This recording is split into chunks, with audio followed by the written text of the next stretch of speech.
to try something a little bit different with this panel discussion. We thought maybe at this point, after 2 days of PowerPoints, you may be a little tired of looking at the screen. So we thought maybe a little bit of sharing, kind of storytelling, conversational discussion would be great. And so what we're going to do is I'm going to hand the microphone over to each of our panelists. They're going to introduce themselves one at a time, some of whom you've already heard from, and they're going to give a little bit of insight about their role, their experience related to oil spills, their knowledge and insights to share. And it's, up to them how long they want to spend speaking. I told them no longer than 10 minutes. I don't know if any of you can actually go for 10 minutes straight talking. Maybe Steve, yeah. But if you guys have a question, even if it's between speakers, go ahead and raise your hand, ask your question. This is conversational. We want to encourage that discussion. I do have some prepared questions, but I'd rather them come for you guys. So go ahead and ask your questions when you have them. And they're ready to answer the questions too. So we're going to get started. I think we're going to start on this end and just move on down the road. Any perspectives or insights you have to share, just feel free to get on the mic and share away. Good morning, everyone. Glad to be back for our second day here.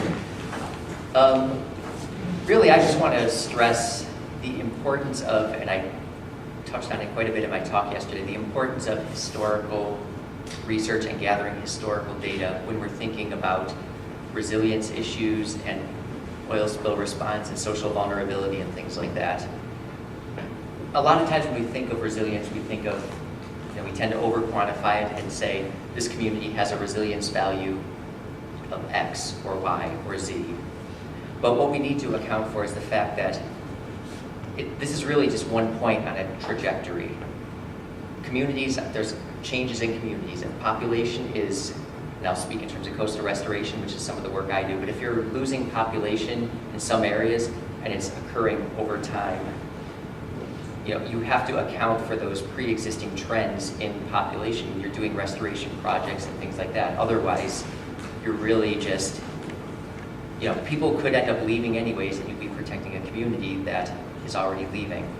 The same thing with tropical storms and hurricanes and things like that. A lot of times, the research that we find shows that these storms really tend to accentuate some of these pre-existing trends. So if population is already going down, if you have a big storm event, it drops further. If population is increasing or you see improving resilience in these communities and a storm hits, it might slow that growth, but it really just alters those pre-existing trends.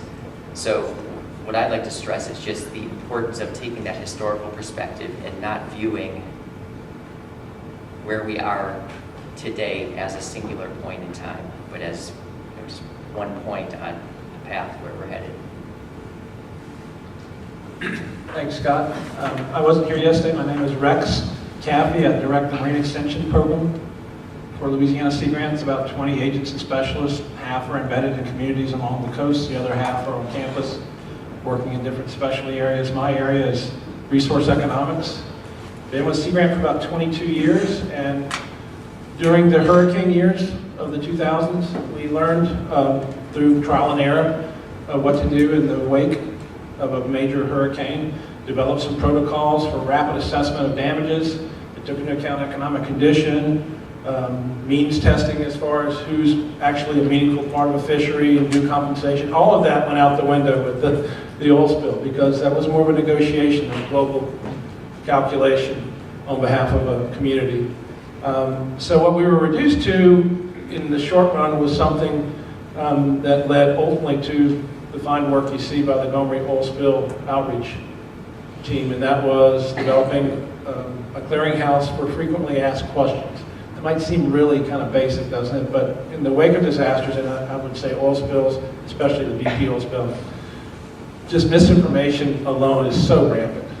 And as a boundary organization, Sea Grant had an opportunity to weigh in within its subject matter areas that they had internally and externally available to them on a number of things regarding exposure, toxicity, consumption risk, and continue to do that to this day. None of that would be effective, however, if we didn't have already a history of trust and embeddedness in the coastal communities. And to my left are two examples of shining examples of individuals that work in that capacity. So I'm going to hand the mic to and then Julie. Good morning, my name is Boy. I wasn't here yesterday either, so if I cover something that's already been covered, I apologize.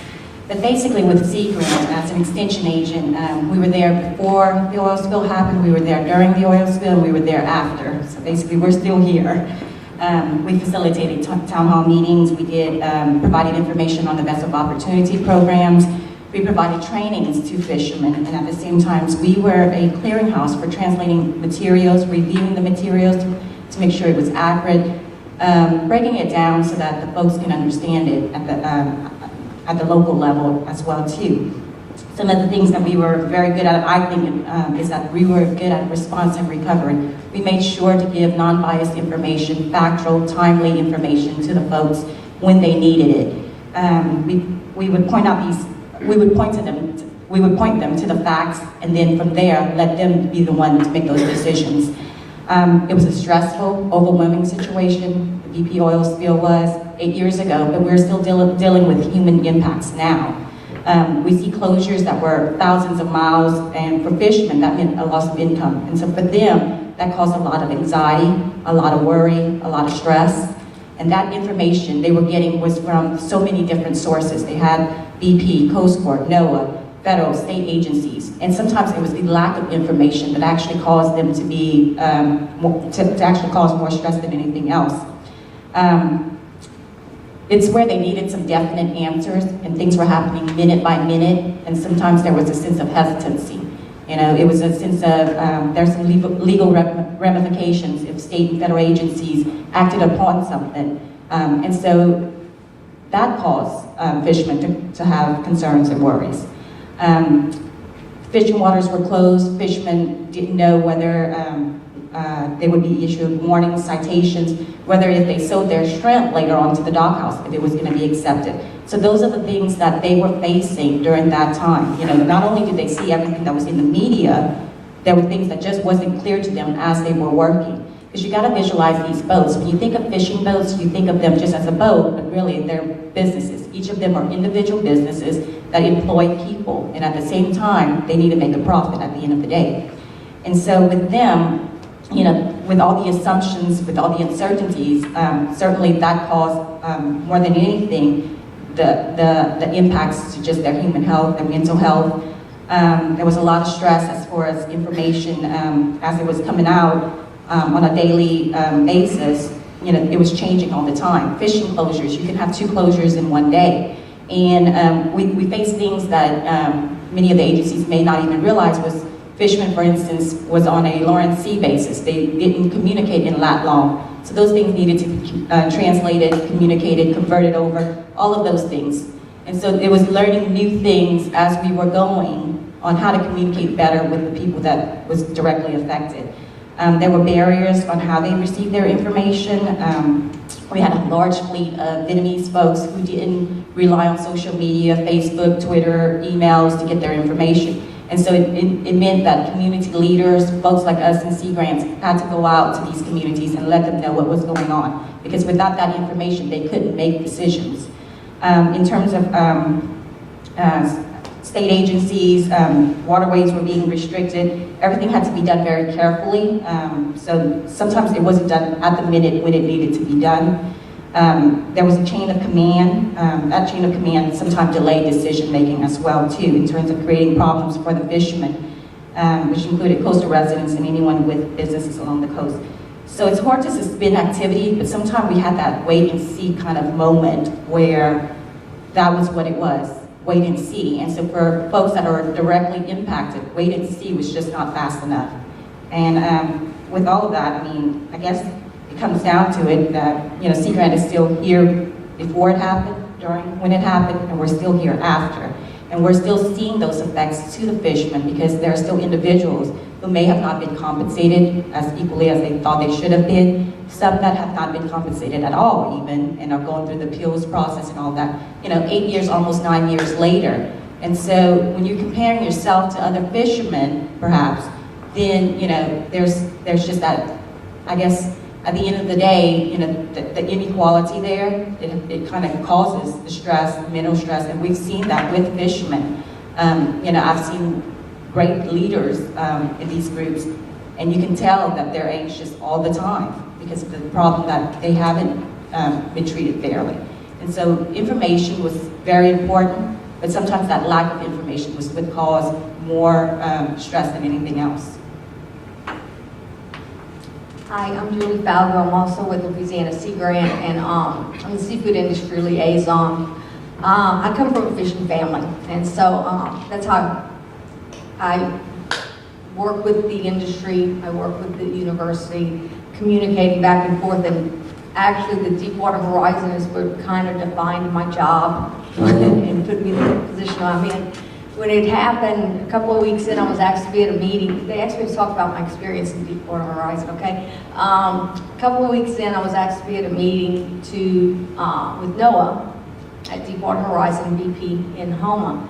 And so I went to the meeting, and I was there every day afterwards. And what Tu's talking about, getting information, even being inside the Joint Information and Unified Command, I had a hard time getting information that was needed to be able to get down to our industries. It was very difficult because, first off, we weren't part of the response. I spent more time, explaining what Sea Grant was. But once I got to know the right people and got in, then we started getting some things done and getting some of the things that Tu was talking about she needed. Well, the first thing I worked on was I was brought in to be part of the Fisheries Advisory Seafood Team. And so this was a team that was USDA, this was Department of Ag, FDA, DHH, anybody, all the acronyms, they were all on it. And we devised this plan of how we would engage the public and keep them updated on seafood safety, okay? That was the first one.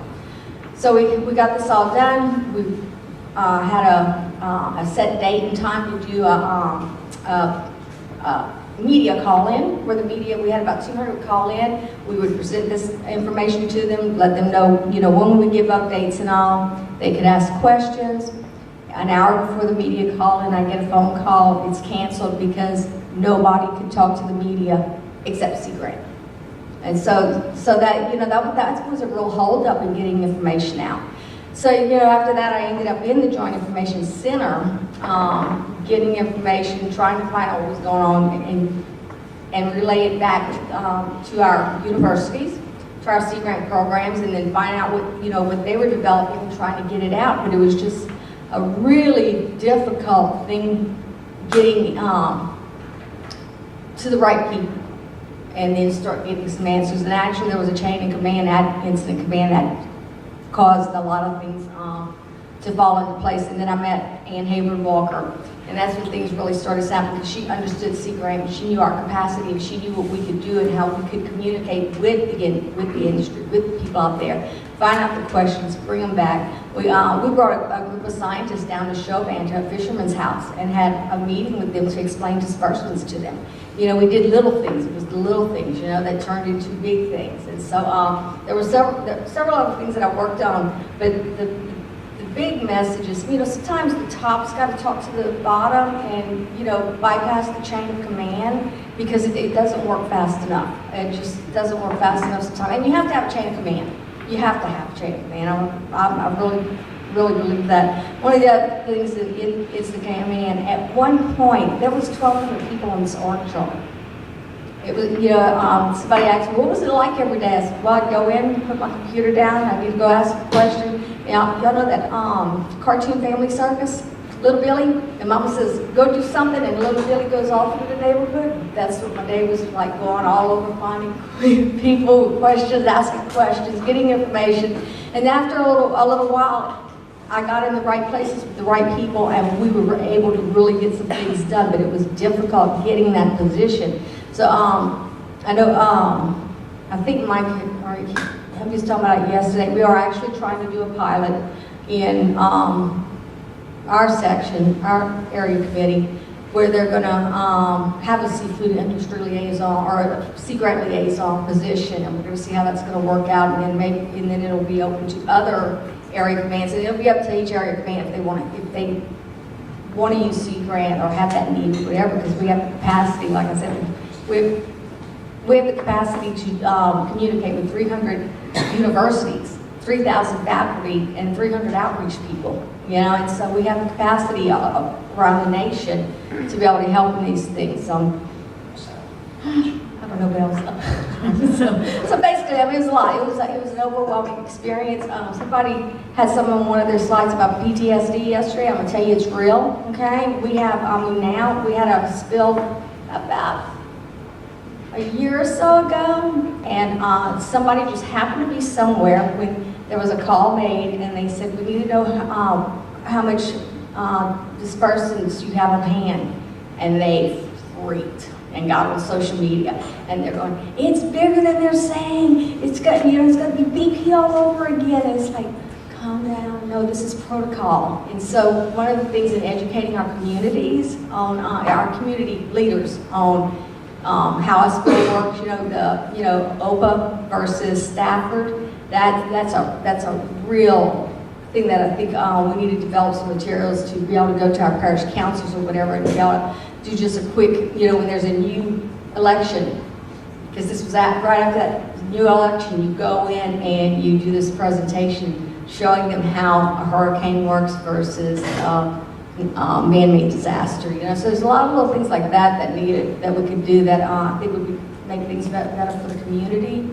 And so I'm here for any questions, though, because I could tell you a lot of stories. We'll be here all day. Thank you. So I guess my oil spill experience is very different in that we were funded 5 years after Deepwater Horizon to study Deepwater Horizon in social and economic impacts. And I think it just reflects the challenge of research, getting the infrastructure set, and studies planned, etc., but also the challenge in designing, especially social impacts research. I guess to cut a long story short, we've done a lot of research. Others have done a lot of research also on the physical and mental. We haven't done the physical health, others have done the physical health, but mental and behavioral health. And it just backs up exactly what Julie and Tu have been saying, that recovery continues to this day. People are screening positive for risk of depression and anxiety. Other studies with more comprehensive batteries have found that these impacts are still occurring. And matching people with their resources or making sure there's enough services available is the next challenge. An interesting finding by one of our grad students, actually Tim's grad student, Vanessa Parks, looked at fishes and typically find the larger the size of your social network support system, the less you are at risk for things like depression or anxiety.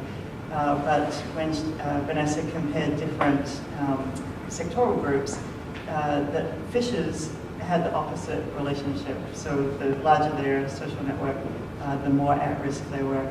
And I think it just bears out that if your entire group, your entire support system is negatively impacted, it does make it really hard to know how to eke back and take one step at a time to recover from that. I think what's important from that and other findings that are kind of counterintuitive is that we can both identify groups that are more at risk in different circumstances. For instance, I believe that fishes are less impacted by hurricanes, for a variety of reasons, but perhaps there's just more experience and more familiarity, and they have different impacts than an oil spill has different implications. But similarly, there's a lot of local knowledge about who's more at risk, what resources are available, and where those gaps are that perhaps we could really address with some partnerships of different types of real-world decision makers, from federal government through local government through community groups, paired with researchers to try and have a systematic approach to identifying and addressing the challenges. The other thing I'd say that we've learned through our consortium's work over the last few years is that we really need an adaptive approach in that these events evolve. And as a social scientist, I consider them social processes. And Liesel's work talks about disasters being social processes. So it's not a surprise that recovery is still happening today, 8 years later. But in the meantime, we have other disasters happening. We have hurricanes, there's overlapping events, there's global economic meltdowns, or changes in imports, or who knows. There's just a lot of things that are outside our control. So being able to have a strategy for building resilience that can be modified and adapted depending on the circumstances, I think is really important. And I don't think we've really thought hard enough about what are the triggers that we should be looking for to say, oh, this worked really well for Deepwater Horizon, but it's not working well now because we've had Hurricane Harvey or Michael or something else that's happened. And having those points of inflection where there's a shared understanding of a need to change strategy or focus on different groups or rally different resources. And I think we don't have that kind of perspective as present as I think it could be usefully used at this point. Great, thank you very much. So Chris had asked me to talk about a specific project that Sea Grant and many other groups were involved in, and that's the peer listening training. And before I say a word about it, I do want to recognize that it was actually developed by the Prince William Sound Regional Citizens Advisory Council and Dr. Steve Piku, who's actually based at the University of South Alabama. And they developed that in response to the Exxon Valdez. And this program was developed not for professional social workers or psychologists. It's made for the community leaders that were just discussed earlier. And it was to articulate the differences between a natural disaster, which unfortunately all of us in the northern Gulf of Mexico are very familiar with, and share what the differences are between natural disasters and technological disasters, and how a community responds to that. So this peer listening training was to address these social networks and try and offset some of the impacts to that. And so the trainings would occur throughout the northern Gulf. I'll give more details about that in a few minutes. But the curriculum basically was a half a day, a day-long type of training. Talked about non-tech and technological and natural disasters, other types of disasters, what types of symptoms individuals may have that are coping with these stressors.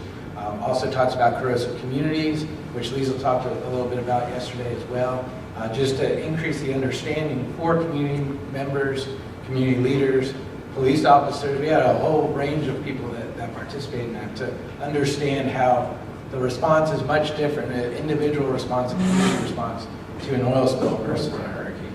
And so we were able to do this throughout the Louisiana, Mississippi, Alabama. I think there were some in Florida as well. And some of those were led by Sea Grant, and some of those were led by others. We probably only did a fraction, maybe 10%, and then some social professionals in the social science world, social workers, psychologists.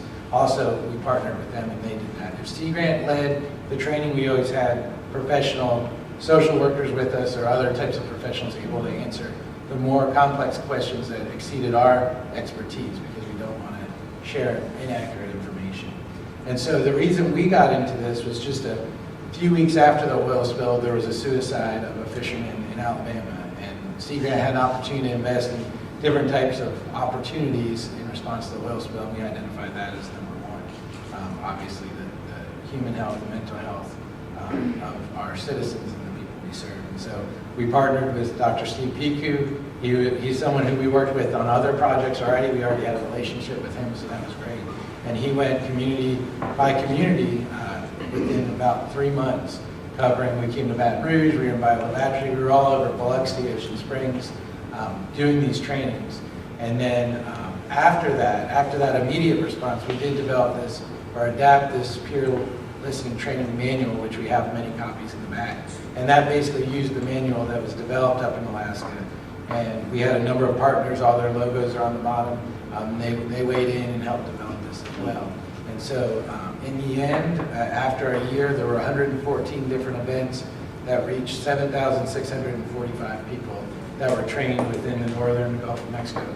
Again, when they were done, they didn't wear a badge saying I'm a peer listener. They didn't have any kind of specific certification. They weren't professionals in this, but it taught them what symptoms to look for, how to be good listeners, when to act and when to refer to professionals, things along those lines, again, to try and increase that capacity.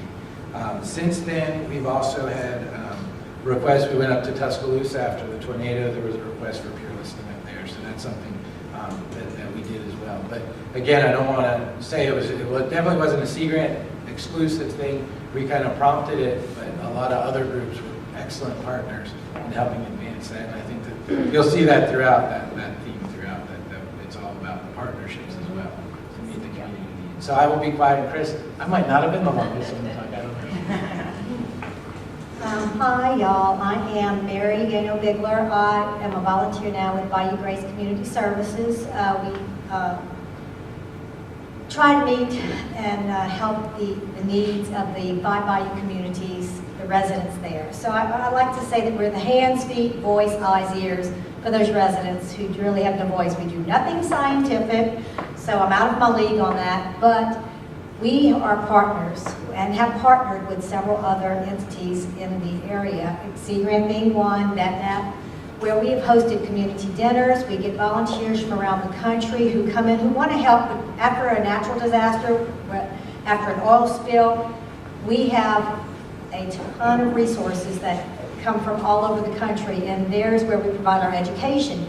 They take the information when they come here, whether it's planting, to revamp our marshes, or whether it's to help clean up from an oil spill. These college students come from all over the place, and they bring this information back to their communities, which helps to educate people they just think they know what's happened here, because they're not living it. And I'm not going to malign the oil field, because in these bayou communities, you're going to have the workers from the oil field, and you have the fishermen. And everybody's got to work hand in hand, and we have promoted that to solve this issue together, because to malign the oil field workers, we received a grant at one time to help to put them back in school to relearn something else, because that's all they do. But this is what those communities, that's where the people who live there, that's where they're employed in those 2 industries. And they have to work together to solve these problems when they occur, or it's going to hurt all of them. And while I can certainly appreciate where the fishermen come from, so many times those oil field workers are beaten up mentally. They probably have more, I have seen personally more mental health issues that way, because they get the brunt of all the bad things that have happened. And in this parish, in Terrebonne Parish, there's a ton of them. And if you're going to go against the oil field workers, you're not going to get much help then. So we advocate to help all the bayou communities and all the people who live there. The education is low, so it's hard to get them restructured into other fields. They are from there. They don't want to move. They don't want to be relocated. So we also advocate to where we get these for restoration work. We got the University of Buffalo coming again in January. We help with the Christmas tree recycling project with Terrebonne Parish, and we haul them out in boats and we put them along the intercoastal to help with all the boat traffic coming in that wears away. They have been coming now for 10 years. They bring different groups every year. Same thing with University of Illinois. We've had Western Illinois. I'm trying to think of all the names. All this, Washington. It's just been from all over, and truly, they come back year after year because they get something out of it to bring back to their communities and an understanding as to what we endure here. It's not just as simple as planting a few plants and it's going to all be okay. They can come back and see that the plants they did 5 years ago, wow, they're finally doing something. Pass it on. I'll just go ahead and open it up to the floor for any questions, thoughts, comments you want to make. Yes, good morning. I'm Pedro Vasquez from MSU Houma. I was just wondering if you could reread the number of events and people that you had helped out with the program to be able to get that peer listener group, and then I have a follow-up question after hearing that. Sure. So total over a 1-year period, it looked like 114 events, reached 7,645 people. But also, I don't want us to claim all credit, Sea Grant. We did 14, which reached 410 of those. So again, a fraction. Coastal Family Health, you'll see their logo up here, Coastal Family Health Center. They kind of took it and ran with it once we got this manual. And again, it was all about partnerships. And they were honestly more suited to do something like this. We were filling in a gap when there was a gap. Right, So, yes. absolutely. And I know that the purpose, to the best of my understanding, of doing so is to have that community be able to help out that community. Is so to speak, that you're not giving like some kind of outside guidance, is to have those people that are affected be the people that can help out each other to help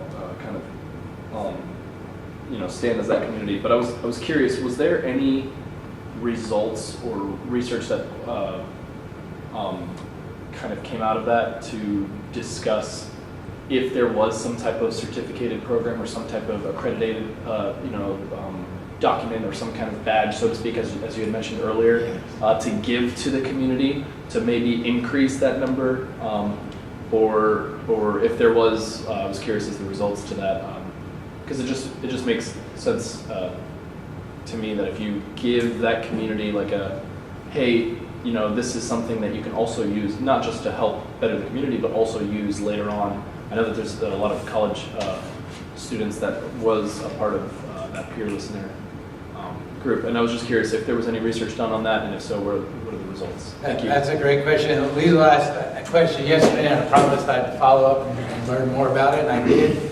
I don't think there's been any official formal evaluation of it, and that was maybe a missed opportunity, but maybe not too far missed. We're still just 8 years out, and as you're saying, we're still seeing some impacts. And so I don't have formal research results to share with that. It was very much a service-oriented versus a research type activity. And so that is a missed opportunity, but maybe that boat hasn't completely sailed yet. So we probably need to revisit, especially since it came up a couple times at this meeting, that we need to take another look at it. But it was to address that stigma of going to professional mental health professionals. And so reaching back out to those who were trained could be very helpful. And just as a quick follow-up on that, the stigma component of it, after the excellent Valdez also were in Cordova, 2,500 people roughly live there. And the only mental health services that were available were at the hospital.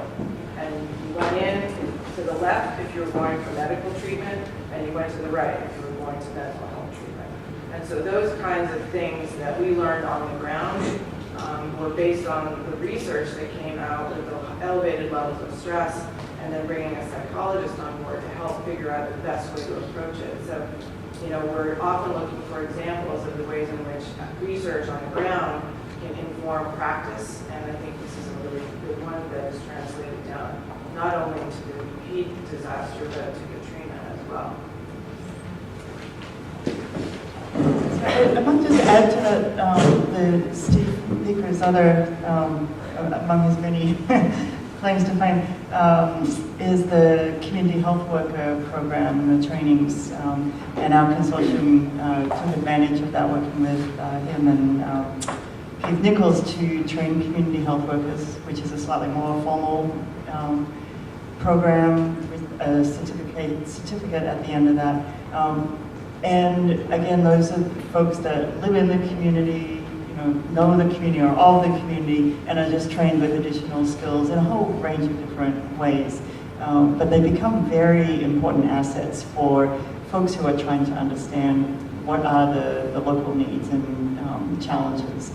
And those are folks that are good at communicating information because they have that trust from living there and being a resource already. The challenge is that there's no formal structure beyond that to say these folks should be able to utilize that training in first responder situations or in these more complicated extended response operations. And I think, there's been some motivation to try and see what the opportunities are there, but I think they're a fantastic resource. And to your point, are useful before, during, and after disasters. So it'd be worth investing more resources in those programs. Good morning, Finucane from Morgan City. Mr. Steve, I wanted to just clarify, these trainings are no longer going on, is that correct? And we've just moved over into a packet, the booklet format, is that correct? So trainings could still be done if there's interest in doing that. I haven't heard of any interest, and I don't lead the peer listening program, so, but the door isn't shut by any means, and if there is interest in doing that, I know, just like with the tornadoes, we got requests from University of Alabama and others up in that community said, hey, they were aware of what we did, they asked, we went up and did that. So we'd be happy to get involved if there is a request or a desire. Okay, wonderful. And who would that make that request through? Because I know the Coast Guard, as a Coast Guard member, you know, we do move around from community to community. We are stationed one unit for about 3 years, you know, usually not the length of the disaster, the size of BP, but, you know, for minor disasters, if people do come to us with questions, it would be nice to be able to communicate properly with them. And peer listening amongst peers within the Coast Guard too. That's the idea as well. Right. So, which I know Jeremy was sharing. Y'all have some other formalized training related to that too. I'm happy to talk to you. The point person is Tracy Sempier, who I know pretty well. Thank you. Yes. Well, I have a kind of messy question here. I'm looking at my prepared questions and some of the questions you all submitted when you register, and I guess the word is trigger. And between listening to what Melissa is saying and Julie, so we have an actual plan in place, airspeed plan, contingency plan, that's, you know, formalized through response. But where in the plan and when in the plan is it time to trigger community involvement, and how does that happen, and how do communities get empowered during a response, and how does that empowerment endure after the incident is closed? I mean, that seems like the big question here is getting that identified. And you're saying like triggers and understanding the communities, and I know every spill is different, every response to a spill is different, there's no predicting, but having experience in incident command, and some of us have participated in spill drills, it is like kind of chaotic, you know, but when do we know, okay, this plan's not working, let's do this instead? Is that allowed within response, and how do we make suggestions to operationalizing community empowerment during an after incident? And that's open to everybody. You look like you have something you want to say. Yeah. Go ahead. I know working in these, we have hosted with Bayou Grace with the community dinners, and we've when they have had issues after an oil spill, we would get with Sea Grant, for example, and say we need the residents have a plethora of questions. We need, and so we host a community dinner because when there's food in South Louisiana, people will come. So we were hosting community dinners. They have come and presented the information, answered the residents' questions point blank, because it's a question answer just like this. Same thing with the government, as Terrebonne Parish government. If they have, what can they do after a spill or a hurricane? We just try to gather people together in one area, feed them, it's free, somebody has paid for it, hosted it, and they can get their questions answered spot on without having to go through a bureaucratic nightmare to find out what's going on. But NEP's done dinners for us, so has Sea Grant, Terrebonne Parish, we've done many, and we've had grants that sponsor those, that, you know, have paid for those dinners, that we can do that and offer it to the people, because they're not going to pay to come either. Questions really start right when it happens, okay? Of course, the first thing with the Deepwater Horizon, everybody was glued to their TVs waiting to see if these 11 people were going to, you know, show up alive, but they did. That was the biggest thing in the beginning. But then once, you know, they started, you know, on the TV showing, you know, the oil, it wasn't too much in the beginning, you know, because it's out there, but then it's like, whoa, wait, where's this going? This could be really bad, you know? And of course, the only thing we had to reference back to was the Exxon Valdez. That's the only thing that we really knew. We didn't know about its talk and some of these others. But people started asking questions immediately. And it's, so you have to, I think you have to have something that your communities, whether it's that website with FAQs or something, something somewhere that people can access information in general, just in general, what's an oil spill, what's disperses, those general questions that they had. So we can, as community people, we can start helping them, educating them on the just the basics, before you get into the real big things, you know, about claims and vessels of opportunity, these things. But the basics for the community, so that people that do understand this, they can share it with someone else and keep people's fears down. One of the things with this oil spill, normally for a hurricane, I mean, we've got that down pat, and a hurricane comes in, you know, it's got a timeline, you know about where it's going to go, you prepare, you secure things, you either leave or you hunker down, it comes over, and then you immediately go to recovery and fixing things. And the thing with it is the parish, your county, has the jurisdiction to do whatever it needs to do. You don't have to wait on anybody to get things done. With this, it was like this slow hurricane that just, it's like we were in slow motion, because you didn't have this, you know, hurry up, let's get ready for this thing, and then bam, it's over with. It was like, it just took forever. And so it really, and the response was that way, you know. We're like, okay, we need to get this, and this done, and we're not understanding as a community that, okay, we don't have a say-so in this. This comes from up top, and it has to come down, and that was a really hard thing for us, to just sit and wait and not get things done. But if we had ready information to disseminate and get out to people and stuff, it would have, I think things would have gone a lot better than this void, this long void that took place, and then the rumors started and the suspicions, and, you know, then there was a lot to overcome after that. I want to add something to the question about when is the appropriate time to do certain things. There was a saying that someone came up with in all those hurricanes in the last decade, the rhythm of recovery, the rhythm of response. And there are things that are appropriate to do later that may not be appropriate to do early on for different types of responses. For example, in a hurricane, you don't want to run out the next day and call it a conference call or a public meeting. Obviously, people have their own lives to get together and deal with the impacts.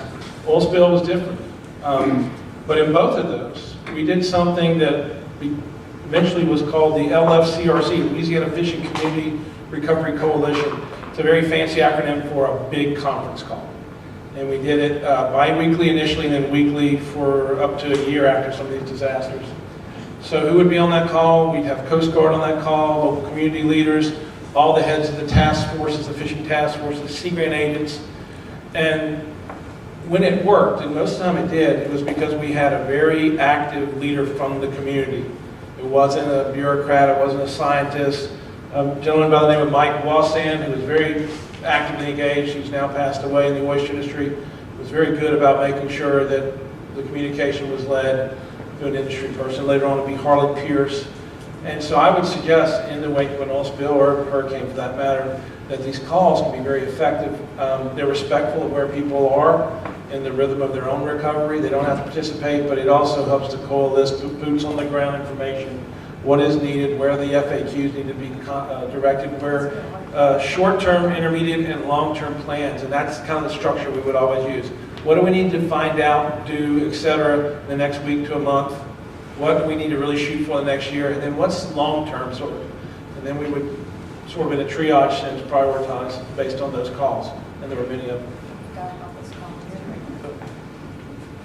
And I want to also point out, yesterday I think someone had mentioned with inland spills versus what goes on in the Gulf that we have a lot less knowledge of some of the inland spills. But as Sea Grant pointed out, we have a lot of fishermen and folks out there in that environment who are real, you know, they're the citizens, are the sensors of that environment. So we might not have the physical sensors there, but we have people there. And I think really if we can provide them with tools and they're really, the fishermen we're working with on a project in St. Bernard, they can tell you everything about that environment. I mean, they're very aware of the technology. They know how to use their cell phones. If we could do things like, there's a capstone project that undergraduate engineers at LSU have done where they put QR codes on drains in New Orleans. So when the drains clog, they can take a picture, send it in, and then the city can go out and clear it. If we can start using technology like that, make it easy for the fishermen to say, okay, we see there's something going on here, a small spill starting inland, give them the tools and really start taking advantage of their local knowledge and use them as sensors of the environment. So I was wondering about the opportunity for people in this space to perhaps interface with the Louisiana Department of Health. And I was thinking about that in particular because, we finally took the Medicaid expansion 2 years ago. During that time, we've enrolled over 500,000 people in just 2 years. 500,000 people that didn't have health care before in Louisiana now have Medicaid. We're at this point, I just looked the number up, we have 1.6 million people on Medicaid in the state. We're a state of 4.5 million people. That means more than a third of our people are on Medicaid. And I just wonder if there aren't opportunities when it comes to the public health side to interface with the Louisiana Department of Health, because you're talking about a department that is basically responsible for provision of health care for a third of our citizens. I think it's a good idea to explore that. I don't see why we shouldn't be able to. Even in the seafood industry, Department of Health is part of our protocols for even opening up waters. They were part of the protocol on when to open waters and stuff because they're directly under FDA. And so I think that would be a good thing to explore. I don't see why it couldn't be done. And especially in our low-lying communities, a lot of our there's a lot of elderly people, but then there's a lot of subsistence people that live off the land, and they are on Medicare, Medicaid. I think that would be a good thing to explore and try to bridge that gap. They're there. I like that. I like that. I'm thinking, how do we do this? How do we do this? But yeah, I think it's a good suggestion to be able to. It's another resource for communicating and getting in touch with people and taking care of their needs. Because that's really what it's all about. It's the people. You got to take care of the people. But what's the use of having a resource if you don't have the people? We need to break down silos between agencies. If the Department of Health isn't engaged in some of these issues we're talking about, then there's too much siloing going on, and the issues are too complicated to have silos between agencies prevent us from getting work done. How do you do that though? I have an idea, but Tim, you got me thinking about this. I know. And it's almost half the population, more than a third. If you nest within that, the at-risk population, economically at risk, we know who they are. We do cost earning studies of all these fisheries, and we know going into a hurricane, if it's coming, an oil spill, if we find out that's happening, who the economically most vulnerable fishing sectors are. We have cross-sectional surveys, we have field work, we know about their condition. It seems like that nested within this health data set could help us target resources, training, information. So I say I know how to do it, but I'm thinking structurally about how you would do that. But as Julie said, we tend to have historically thought of the Department of Health as the one we go to when we need to get outreach done on why this region is closed or that region is open because of fecal coliform counts in regards to oysters. That's been the main interaction we've had with them, or who the processors are, because they keep a list of the processors because of FDA regulations. Hadn't thought about them as an outreach organization and the bigger challenge of how to mesh them with wildlife and fisheries.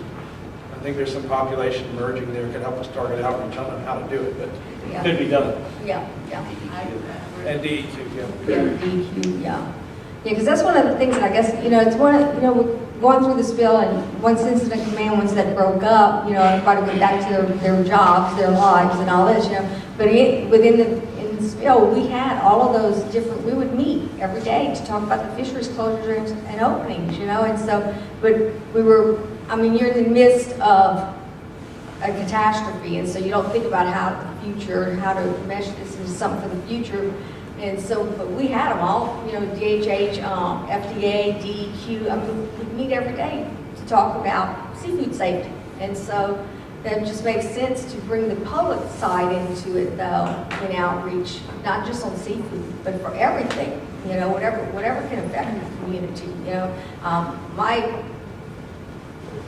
specialty is seafood, of course, I'm fishing industry and all that, but it's the fishing industry, it's the people, it's the families too. And so, you know, you got taking care of, you know, the families, and so that, I think that's something we really need to put some more thought into and bringing that on that side. We've always thought of it on the resource side, not on the human dimension side.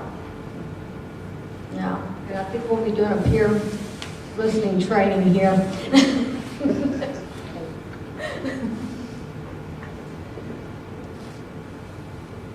No other questions or comments? You guys are quiet today. Well, I can read you one. Yeah, in the back. This just got me thinking, and for our next session on looking at resilience, building resilience. So when you have communities that are continuously faced with, you know, repeated spills or natural disasters, such as here in this area, or looking at California with the wildfires, or Hawaii with volcano erupting. And taking into consideration, you have people who may be desensitized, and this is just part of life, and those who feel oppressed, like they can't do anything, and they're just worn down. And then you've got people who are maybe looking to just, you know, I'm giving up, I'm moving away, and then looking at trying to attract people back to the area versus, you know, those one-time disasters, that's one thing. But do you have any guidelines for us that might help us going into this next session on, you know, what do we do, what do we look for when we're trying to come up with these ideas? Sure. So there's this concept called community allostatic load, which is really about the level of stress that a community is experiencing, both in the short term from an acute shock like a hurricane or an oil spill, but also the chronic stress of, you know, underemployment or unemployment, of chronic disease burdens, and so on. And so this is a model developed by my colleagues at RAND that articulates different sources of stress. So when you're thinking about the extent to which a community is resilient or not, there are different areas in which you can look to see, do we need to, you know, put resources here or there to address, you know, is this just requiring a Band-Aid, or is there something more structurally challenging here that has been you know, experienced for generations even, that really needs to be the focus. This is not an emergency response thing that needs to be done. This is, you know, a broader look at a deeper set of problems. So in terms of building resilience, I think you can look at different levels and types of sources of stress that communities are experiencing that change over time, but are generally identifiable, and, you know, there are ways to address some of these things. So I guess, you know, as a researcher, I'd break it down like that to look at the opportunities. I just have a quick comment on that. Another way that we've been doing our work on community resilience is to look at different forms of capital or resources that are available in communities. It seems to help people understand that things like natural resources are a form of capital, built infrastructure, there's political capital, there's social capital, there's cultural capital. So there's these various forms of capital, and taking sort of an inventory, taking stock in where your community strengths lie and what kinds of things you have gaps in, where you might need to, for example, develop more social capital and more interconnections, is another way to consider that in the context of thinking about these things.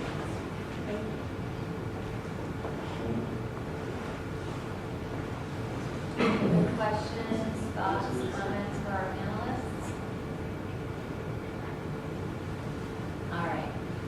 right on time, almost exactly an hour. Oh, we're 3 minutes early, that's okay. We'll let you guys break and gather back here for I think, lunch. And then we'll get set up for our next breakout session. I think you're referring to developing audience-based recovery